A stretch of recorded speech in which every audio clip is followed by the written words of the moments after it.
Dreaming without sleep is the title of today's story. Humans don't have a physiological need to sleep. Over time, chemical levels of adenosine build up which cause the sleepy feeling, but that is simply a trigger designed to force our bodies to rest. Some scientists have theorized that this is an evolutionary mechanism intended to prevent us from wasting unnecessary energy while keeping us hidden during the night.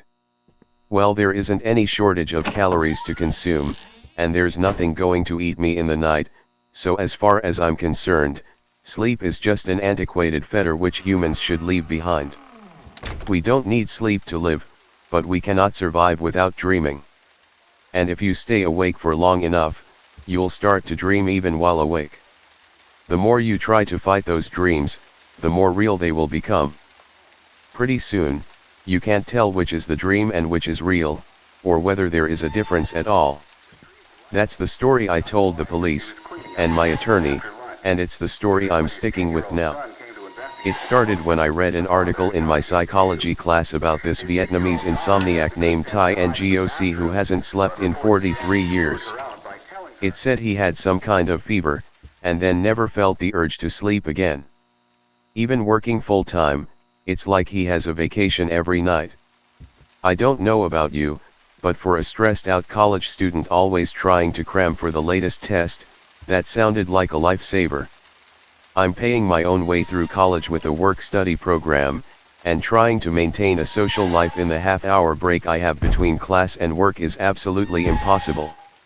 I'm tired, and stressed, and missing out on what is supposed to be the best years of my life because I never have a free moment to be myself. If I could find a way to waste less time sleeping though, maybe things would get better. I did some more reading and became obsessed with the idea. If we sleep for 8 hours and are awake 16, then eliminating sleep would be equivalent to adding around 40 years to my lifespan, assuming an 80-year life. I found some studies about a drug being tested on mice called orexin A which was supposed to completely eliminate the need for sleep. It hadn't been approved for human trials yet, but there weren't any negative side effects found in the mice. If anything, they seemed more active than ever. And the best part was, research for this drug was being done right at UCLA where I go to school. Well, I was able to find where the lab was easily enough, although I didn't expect them to just hand me the chemicals. I tried to get an internship there, but they required at least 20 hours a week, and I couldn't even begin to fit that into my schedule. I forgot about the whole thing until I overheard Ricky, one of the other kids in my psych class, mentioning that he got the internship. Ricky was boasting about using the keys to sneak into the lab at night to get high off the anesthesia they used on rats. If he doesn't sound like an idiot yet, then add a tank top that says I party with sluts, a hat with the obey sticker, and a skateboard which he carries around to look cool but doesn't know how to ride. You got the idea. But that was fine with me, because it made it a simple matter to pretend to be his friend. All I had to do was turn my hat backward, make a couple dumb jokes about the blonde sitting in front, high-five him when she bent over, and voila! Suddenly we were brothers. Future of American science right here. It didn't take many hints before he invited me into the lab. I found where the orexin A experiments were just by looking up the faculty directory in charge, and before my buddy finished coming down from huffing anesthesia, I had a whole backpack full of the little spray bottles of orexin. It was nasally administered, but I didn't care as long as it worked. And holy hell, it worked alright. 20 squirts up each nostril, seemed like a lot, but I controlled the dosage to 1 mg per kilogram body weight, which was equivalent to the dose the mice were getting. I played Skyrim straight into the dawn. Okay, so it wasn't quite self-actualization, but I hadn't had any free time in a while, and it felt great to have the constant pressure off me. The night was so quiet, and by the early morning it felt like the entire world was made just for me. I didn't even feel tired until the following night, and I just took another dose and all the weariness washed away. I spent the second night reading Shakespeare just for fun. How else would anyone ever have the time for that? There was so much to do and learn about the world, and finally I had the chance to see it all. It was the best thing I could have ever hoped for. The one thing the mice hadn't mentioned during their experiments, however, was that you can still dream without sleeping. They started on the third day, little visual abnormalities that danced around the corner of my vision. Patterns, or shapes, or textures just drifting idly by. I actually enjoyed them at first, but the longer I went without sleep, the more real they became. By the fifth day I actually started seeing fully formed people walking alongside me. They were always in my peripheral vision, and as soon as I turned to face them, they disappeared. It was the evening of the sixth day when I opened my bedroom to see a smiling figure sitting on my bed. It didn't even have a face, just teeth which wrapped all the way up to where its ears should be.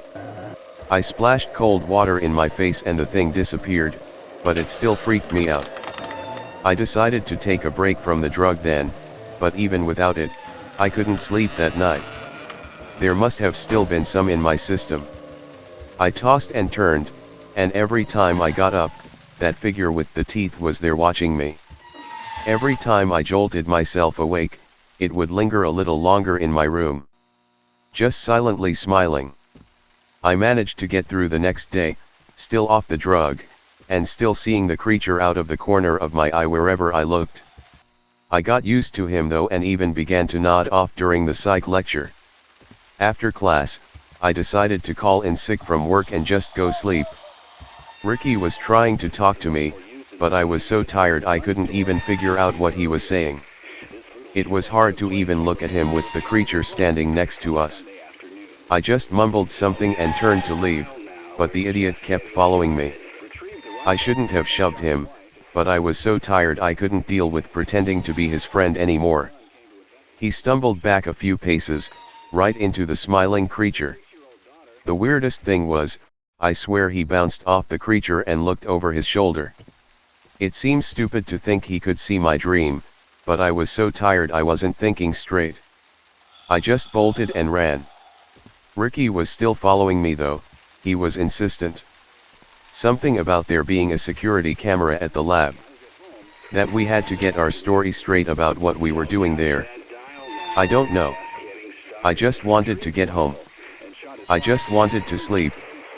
I ducked into an alley between the psych and sociology buildings, but I couldn't lose him. He grabbed my shoulder and pulled me to the ground, and I didn't have the strength to fight him off. I was too tired to get up, so I just lay there and let him yell at me. My mind was so numb with exhaustion, even the sound of his shouting faded into a gentle white noise, and I must have fallen asleep right there on the ground. His body was mangled almost beyond recognition. The police told me there were witnesses who saw me jump on top of Ricky and bite his face into a bloody pulp. They said I had some kind of inhuman strength, and that it took almost a dozen people to drag me off him. They said I hurled him like a rag doll into the building, dislocating both his shoulders and smashing one of the bricks into powder. I don't know how I could have done it while I was asleep. All I know is that when I was about to drift off, I saw my creature standing behind Ricky, and the last thing I saw before closing my eyes was its teeth sinking into his neck. The court blamed the incident on the drug and I've been transferred to a rehab clinic.